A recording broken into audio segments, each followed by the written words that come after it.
The easiest way to lose millions of dollars is to build something on land you never owned. The smell of hot asphalt reached me before I even turned off my truck. Thick black smoke drifted across the morning air, while diesel engines rumbled hard enough to shake the coffee in my cup holder.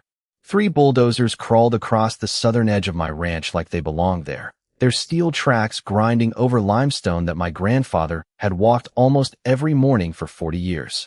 Fresh survey flags fluttered in the Texas breeze beside newly poured concrete curbs, and a polished stone monument already stood near the county highway, waiting for bronze letters that would soon welcome hundreds of families into a neighborhood that had no legal right to exist where it was being built. Every instinct in my body told me to stop them. I could have parked sideways across the equipment.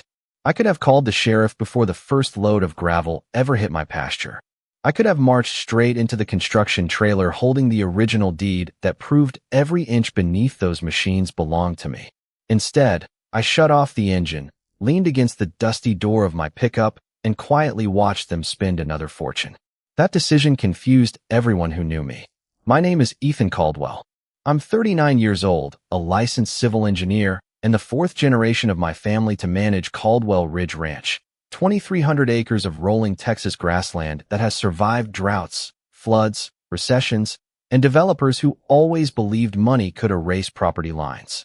My grandfather taught me that land remembers every footprint, even when people pretend the records don't exist.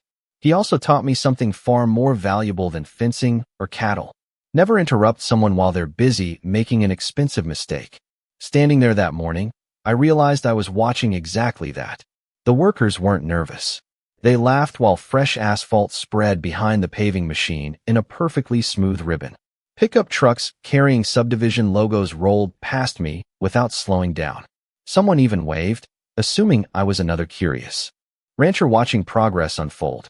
Across the entrance, workers stacked limestone blocks around decorative flower beds while electricians installed elegant black streetlights that would glow every evening over ground they had never legally acquired. The sweet scent of freshly cut cedar mixed with the sharp odor of tar, creating a smell I'll probably remember for the rest of my life. Then I saw her. Linda Ashcroft stepped out of a white luxury SUV wearing designer sunglasses and a smile polished by years of getting exactly what she wanted. As president of the Homeowners Association and one of the county's most successful real estate agents, she carried herself like someone who believed signatures mattered more than truth. She pointed confidently toward my pasture while speaking with a group of investors, occasionally laughing as if the entire project had already become another victory to frame on her office wall. She never looked in my direction. She didn't have to. As far as she knew, the quiet rancher leaning against an old pickup had already accepted defeat. What Linda didn't know was that every additional foot of pavement, every decorative stone, every closing contract, and every dollar flowing into that entrance road was tightening a trap she had built entirely by herself. My family never measured this ranch by acres. We measured it by memories. The first fence post my great-grandfather set still stands on the northern ridge, weathered gray by almost a century of Texas sun, its rough grain polished smooth where generations of hands had rested after long days fixing wire or checking cattle. My father used to joke that every rock on Caldwell Ridge knew our last name, and after growing up here, I believed him. When I was 8 years old, he handed me my first shovel before he ever handed me a fishing pole. We spent an entire Saturday replacing old survey markers that had shifted after a spring flood. I remember the metallic ring of the steel rod every time it disappeared another inch into the limestone beneath our boots. I remember the smell of damp earth mixed with cedar sap, and the way my father wiped sweat from his forehead before kneeling beside me with a folded county survey map that looked older than both of us combined. He tapped one faded line with his calloused finger and smiled. People argue. Paper does not. At the time, I thought he was talking about fences. Years later, I realized he was talking about life. After graduating from Texas A&M with a degree in civil engineering, I spent nearly 15 years designing highways, drainage systems, and municipal infrastructure across the state. Ironically, I helped build roads for communities just like the one now creeping toward my property. That work taught me something most people never think about. Pavement is the cheapest part of a road. Legal access is what carries the real value. Without lawful access, even the most beautiful entrance becomes an expensive decoration. When my father passed away, I came home for good. Some friends thought I was throwing away a successful career, but I never saw it that way. Every sunrise over Caldwell Ridge reminded me why I returned. The coyotes still called from the western hills before dawn. The wind still carried the scent of mesquite after summer rain. My coffee still tasted better on the porch overlooking fields my family had protected through generations that faced challenges far greater than an ambitious homeowners association. Inside the old ranch house, the walls displayed faded photographs of every Caldwell who had cared for this land. My great-grandfather standing beside the original windmill. My grandfather smiling next to the first herd of registered Angus cattle. My father holding me as a toddler with muddy boots nearly as big as my legs. None of them ever talked about owning the ranch as though it were an investment. They always described themselves as caretakers waiting to pass it forward. One photograph always caught my attention more than the others.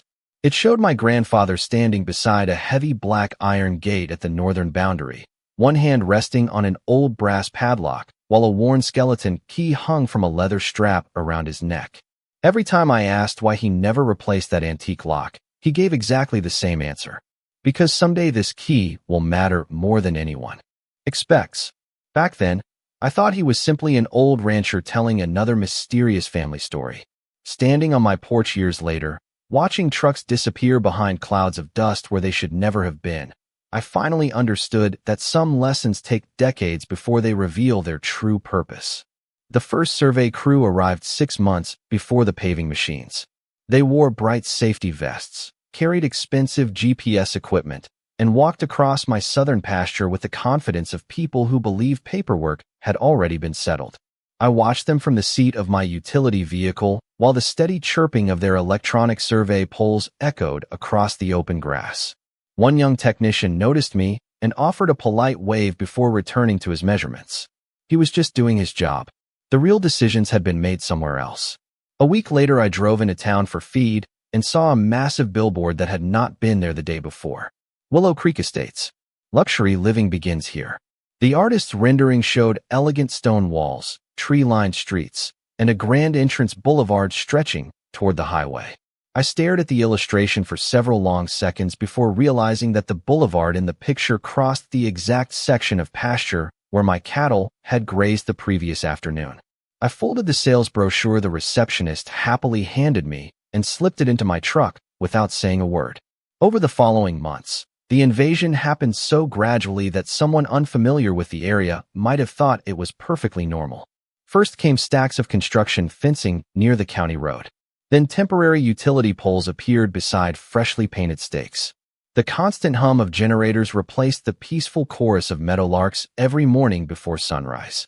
Dump trucks rolled by often enough that a fine layer of pale limestone dust settled across my porch rail each evening. Every change was small enough to ignore by itself, but together they painted a very different picture. One afternoon, I attended an open county planning meeting where Linda Ashcroft stood confidently before a room full of investors, contractors, and local business owners. She spoke with effortless charm, smiling as she described the project as an exciting expansion that would bring prosperity, higher property values, and modern infrastructure to the entire area.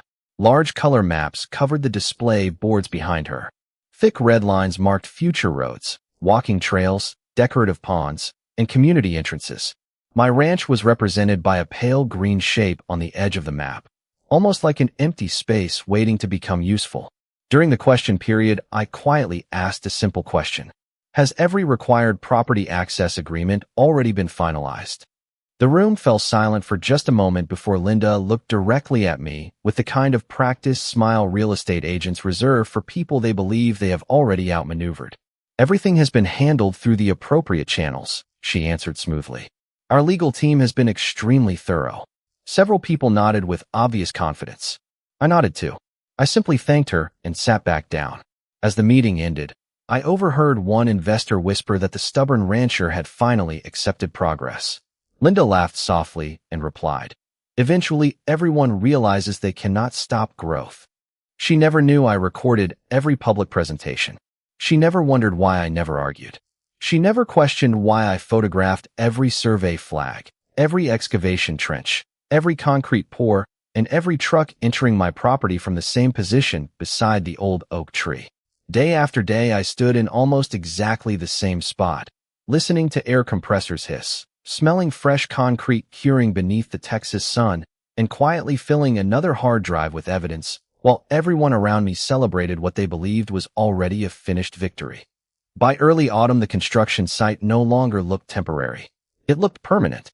Fresh sod rolled across both sides of the entrance like a giant green carpet, while irrigation sprinklers clicked methodically through the afternoon heat, filling the air with the cool scent of wet grass that had never naturally grown on that stretch of rocky Texas ground. The massive limestone monument finally received its polished bronze letters, and every evening elegant lanterns illuminated the entrance as if it had always belonged there. Luxury sport utility vehicles slowed along the highway just to admire the new development before turning into a sales center built less than half a mile from my southern fence. Every weekend brought another crowd of prospective buyers. I could hear cheerful conversations drifting across the pasture whenever the wind shifted my direction. Children laughed while chasing each other across sidewalks that had not existed 6 months earlier. Real estate agents handed out bottled water, fresh cookies, and glossy brochures promising peaceful country living with modern conveniences. Nobody mentioned that the beautiful boulevard beneath their tires crossed property that had never been transferred to the developer. Nobody even asked. Success has a way of making people stop asking difficult questions. The model homes sold faster than anyone expected. One after another, sold signs appeared in front yards decorated with young oak trees and perfectly trimmed flower beds. Contractors worked from sunrise until long after sunset, their generators humming beneath the orange glow of portable floodlights while nail guns echoed through the evening air. Every new closing became another celebration. Local newspapers praised the project for boosting the county economy. The Chamber of Commerce presented awards recognizing responsible development. Linda became something of a local celebrity. Her smiling face appeared in magazines, standing proudly beneath the stone entrance with captions celebrating visionary leadership and community growth. During one ribbon-cutting ceremony, I parked across the highway at an old convenience store and watched from a distance. Red, white, and blue balloons floated above the crowd while county officials posed for photographs holding oversized ceremonial scissors. The smell of smoked barbecue drifted across the parking lot as a local band played country music loud enough to drown out the constant traffic. Linda stood at the center of every picture, greeting residents by name and thanking investors for believing in her vision. Every handshake represented another family moving into homes connected by a road that still legally belonged to someone else. My phone buzzed several times that afternoon. Friends asked why I was letting everything happen. One attorney even called directly, offering to file an emergency injunction before more houses were occupied. His voice carried genuine concern. "Ethan, every day you wait makes this situation more complicated." I looked through my windshield toward the celebration, watching golf carts carry smiling visitors beneath decorative banners welcoming them home. Then I quietly answered, "Complicated for whom?" He paused before admitting he did not understand what I meant. I simply thanked him for calling and ended the conversation. Back at the ranch, I unlocked the old filing cabinet my grandfather had built decades earlier from solid oak. The familiar scent of aged paper and machine oil filled the room as I carefully placed another subdivision brochure beside county maps, aerial photographs, property tax records, newspaper articles, and dated construction photographs that now filled several neatly labeled folders. On the shelf above the cabinet rested the old brass key hanging from its weathered leather strap exactly where my grandfather had always kept it. Outside my window, I could still hear distant construction equipment finishing another phase of the entrance road. Every sound reminded me that Linda believed she was building an empire. The truth was much simpler. She was investing more money every single day into evidence that would eventually become impossible for anyone, including her own lawyers, to explain away. People assumed I had given up. That became the most valuable thing working in my favor. Around town, I started hearing the same comments almost every week. Folks at the feed store would lower their voices and ask whether I had reached some quiet agreement with the developer. A retired rancher slapped me on the shoulder one morning and said, "Sometimes it is easier to let progress happen." I smiled, paid for my fencing supplies, and never corrected him. The rumor spread exactly the way I hoped it would. Before long, everyone believed Ethan Caldwell had accepted reality. Linda certainly did. Her confidence grew larger with every new homeowner who moved into Willow Creek Estates. She no longer looked toward my ranch whenever she drove past because, in her mind, I was no longer part of the story. She had already written the ending. One crisp October afternoon, I received a certified envelope from the Homeowners Association. The paper carried the faint smell of fresh printer ink as I unfolded it on my kitchen table beside a mug of black coffee. The letter politely informed me that landscaping crews would soon improve the appearance of the entrance corridor and requested my cooperation during future maintenance activities. It even thanked me for supporting the community's continued success. I read every line twice before placing it into another evidence folder without writing a single response. A few days later, decorative banners appeared along the boulevard announcing the community's grand holiday festival. Food trucks arrived. Local musicians performed beside the stone monument. Families posed for holiday photographs beneath strings of white lights, while children climbed onto hay bales arranged along the median. Watching from across my pasture, I could hear laughter floating through the cool evening air, mixed with the distant crackle of portable generators and the smell of roasted pecans drifting across the fence line. It almost looked like a postcard. Every smiling face reminded me that none of those families had created this problem. They had trusted professionals to do their jobs correctly. My frustration was never directed toward them. It stayed focused on the people who believed confidence could replace due diligence. During that same week, another attorney visited the ranch in person. He spread maps across my dining room table and pointed toward the entrance road with increasing urgency. "Ethan, you can still stop additional construction. Every house they sell increases the legal complexity." I quietly poured him another cup of coffee before walking to the window overlooking the southern pasture. Fresh headlights flowed through the completed boulevard like a steady river of white and red. "Do you know what happens?" I asked him. "When someone keeps investing millions of dollars in a property they cannot legally control?" He looked at me for a long moment before slowly folding the maps back together. The expression on his face changed from concern to curiosity. For the first time, he stopped trying to convince me to act immediately. Instead, he asked, "How long have you been planning this?" I smiled but never answered. After he left, I climbed into the attic above the ranch office where decades of family records rested inside carefully labeled wooden crates.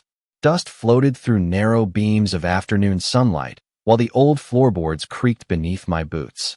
I opened one weathered box after another, organizing handwritten correspondence, engineering sketches, county tax receipts, aerial photographs, and property surveys into chronological order. Beneath the final stack rested a sealed leather document tube tied with faded twine. I brushed away nearly 50 years of dust and slowly turned it in my hands. My grandfather had written only 4 words across the outside in neat black ink. "Open when necessary." I looked toward the distant glow of streetlights stretching across my land and realized that after all these years, necessary had finally arrived. I carried the old leather document tube downstairs as carefully as if it contained glass. The cracked strap released with a soft snap, and the faint smell of aged paper drifted into the room the moment I removed the cap. Inside were several neatly rolled documents wrapped in brown wax paper, each one protected far better than anything stored in the county archives. My grandfather had always believed that important records deserved more respect than expensive furniture. He had been right.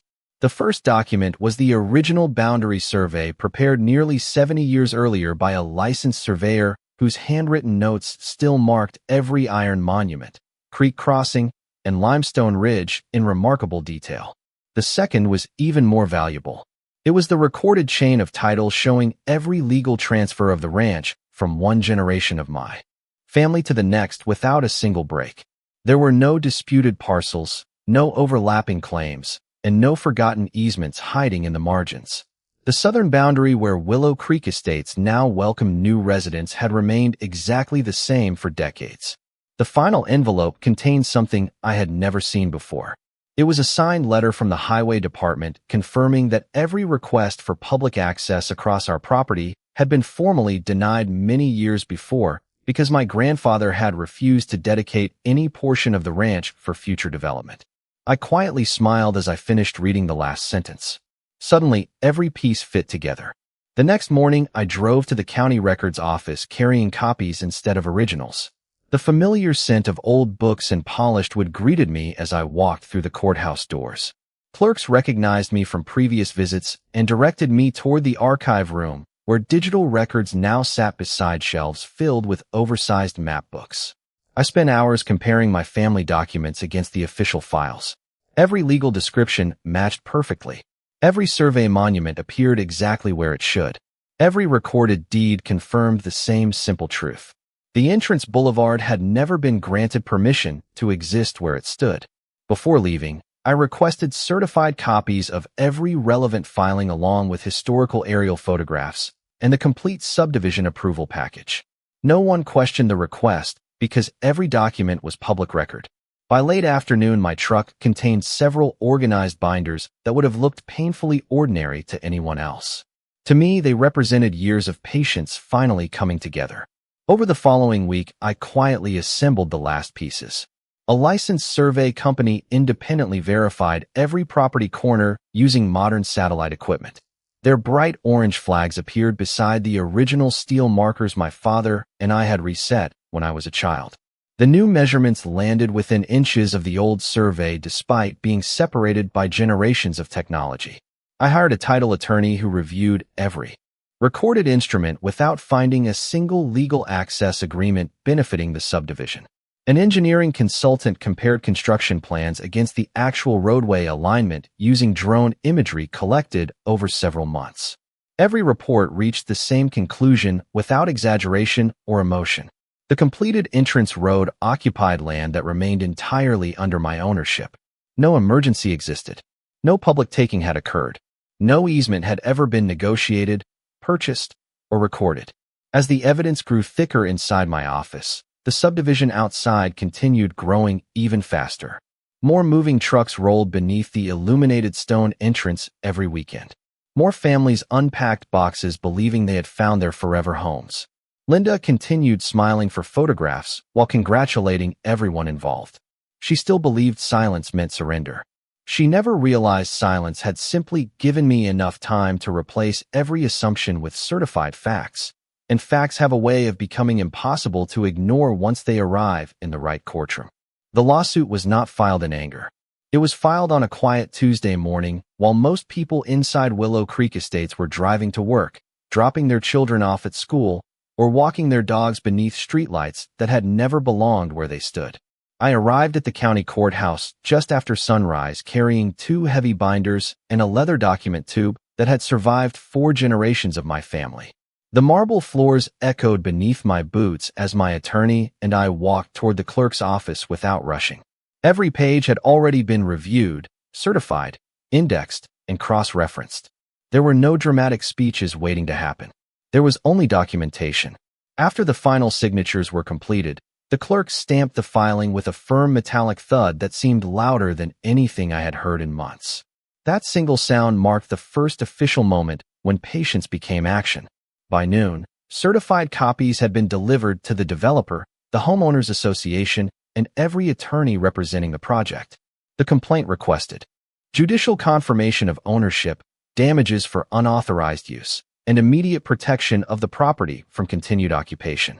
Attached behind the petition were decades of recorded deeds, independent surveys, engineering reports, aerial photographs, drone imagery, county archives, and the original highway correspondence my grandfather had preserved so carefully. Nothing relied on opinions. Everything relied on records. My telephone remained strangely quiet for almost 2 hours. Then it started ringing without stopping. The first call came from a local reporter asking whether the filing was genuine. The second came from a banker who had financed several homes inside the subdivision. The third came from an attorney representing the developer, politely requesting an opportunity to discuss possible misunderstandings. By late afternoon, my voicemail was completely full.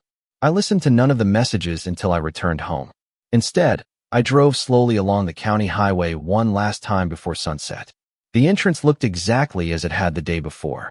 Decorative fountains splashed peacefully beside perfectly trimmed landscaping while families returned home from work without realizing anything had changed.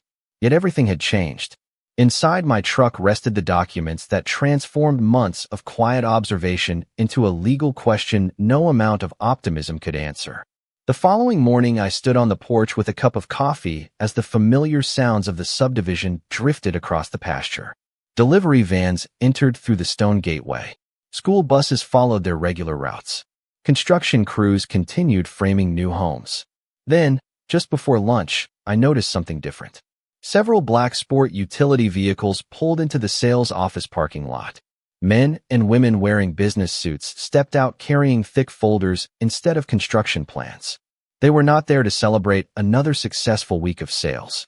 They were there because someone had finally opened the property records. By evening, the atmosphere had completely changed. The cheerful confidence that had filled every public event over the past several months had quietly disappeared. Survey crews returned, but this time they were measuring with unusually serious expressions. Real estate agents gathered in small circles near the entrance, speaking in lowered voices while repeatedly pointing toward the roadway. Linda arrived shortly before sunset, climbed out of her vehicle, and stared at the fresh survey flags that now stood beside the original markers my father and I had restored years earlier. For the first time since this project began, she stopped smiling. She was no longer looking at an empty pasture. She was looking at evidence that had been waiting in plain sight all along, and the road she believed had secured her greatest success had suddenly become the most expensive question anyone in the county would soon have to answer. The hearing arrived on a cold December morning, and the courthouse felt unusually quiet despite the number of people filling the hallways. I recognized attorneys for the developer, representatives from the homeowners association, lenders, surveyors, and several county officials who had suddenly become very interested in a project they had once praised so enthusiastically. Linda stood near the courtroom doors speaking softly with her legal team, but the confidence that had defined every public appearance was gone. She kept glancing toward the stack of exhibits waiting beside my attorney, as though hoping another explanation might still appear. Inside the courtroom, there were no dramatic surprises, only carefully organized facts presented one after another. Certified deeds established ownership. Historical surveys confirmed the boundaries. Modern satellite surveys matched the original monuments almost perfectly. County records showed no recorded easement, no purchase agreement, and no legal authorization allowing the entrance boulevard to cross my ranch. The drone photographs documented each stage of construction exactly as it happened, while the public presentations and marketing materials demonstrated that the roadway had become the primary entrance for the entire subdivision. Every document reinforced the one before it until the complete picture became impossible to dispute. After several hours of testimony, the judge asked a simple question that seemed to settle the room into complete silence. He requested that the homeowners association identify the recorded legal instrument granting permanent access across my property. Several binders were opened. Pages turned. Quiet conversations passed between attorneys. More documents were reviewed. Minutes stretched longer than anyone expected. Finally, one attorney stood and acknowledged that no recorded easement could be produced because none existed. The silence that followed felt heavier than every construction machine that had crossed my pasture. A short recess was called before the court returned to announce temporary relief, preserving my property rights while the remaining claims continued through the legal process. The order prevented any expansion or alteration of the entrance road without further approval and confirmed that the ownership evidence strongly favored my position. News spread through the county almost immediately. Reporters gathered outside the courthouse. Real estate offices postponed scheduled presentations. Mortgage companies began reviewing pending transactions connected to the subdivision. Title insurers requested additional documentation before approving future closings. None of those reactions came from emotion. They came from uncertainty created by records that should have been reviewed before the first shovel ever touched the ground. During the following days, the atmosphere inside Willow Creek Estates changed completely. Contractors who had once rushed from house to house slowed their schedules while managers attended meeting after meeting. Prospective buyers arrived with questions instead of excitement. Homeowners wanted honest answers about long-term access, future property values, and whether the situation would be resolved through negotiation. I genuinely felt for them because they had trusted professionals to protect their interests. Every family deserved clear information, and none of them had created the legal problem now surrounding their neighborhood. One afternoon, I drove slowly past the entrance for the first time since the hearing. The fountain still flowed. The stone monument still welcomed visitors. The lanterns still illuminated the boulevard as evening settled across the Texas countryside. Yet everything looked different because I now understood what everyone else had finally begun to see. The impressive entrance had never represented lasting security. It represented years of expensive assumptions built on land no one had bothered to legally acquire. As I continued toward the ranch, I noticed the old brass key hanging from my rearview mirror where I had placed it after opening my grandfather's document tube. He had been right all those years ago. Some things only become valuable when patience finally gives them the chance to unlock the truth. The final resolution did not happen with raised voices or dramatic confrontations. It happened across conference tables covered with maps, title reports, engineering drawings, and financial projections. Weeks after the hearing, the attorneys representing the developer and the homeowners association requested a formal meeting at the county mediation office. The atmosphere was completely different from the confident public presentations I had watched months earlier. There were no glossy brochures promising luxury living. There were no celebration banners or ribbon cuttings. There were only professionals trying to solve a problem that should never have existed in the first place. Their proposal was straightforward. They wanted to purchase a permanent access easement across the section of my ranch where the entrance boulevard had already been built. I listened quietly while they explained how important that roadway had become to hundreds of residents who depended on it every single day. I agreed with them. The families living there deserved stability, and they deserved to know the road leading home would remain open. They had acted in good faith. My disagreement had never been with the homeowners. It had always been with the people who believed they could treat private property as an inconvenience instead of a legal boundary. My attorney slid a folder across the table containing an independent appraisal prepared after months of careful analysis. It reflected the true value of a permanent easement, the impact on future development, and the long-term use of that portion of the ranch. The room became noticeably quieter as everyone reviewed the numbers. Months earlier, acquiring that same access would have cost only a fraction of the final amount. Now the price reflected every decision made after they chose to move forward without securing the rights they needed. After several rounds of negotiation, an agreement was reached. The homeowners association and the developer paid the full value of the easement along with additional compensation covering legal expenses, professional surveys, and restoration commitments for the surrounding property. The documents were signed, recorded, and filed exactly the way they should have been before construction ever began. A few days later, I drove through the entrance for the first time with complete peace of mind. The stone monument still stood beside the highway. The lanterns still glowed each evening. Children still rode bicycles along quiet sidewalks, while neighbors waved to one another from front porches. The road remained exactly where it had been, but now it rested on a legal foundation instead of an assumption. Several months later, I learned that Linda Ashcroft had resigned from her position as president of the Homeowners Association.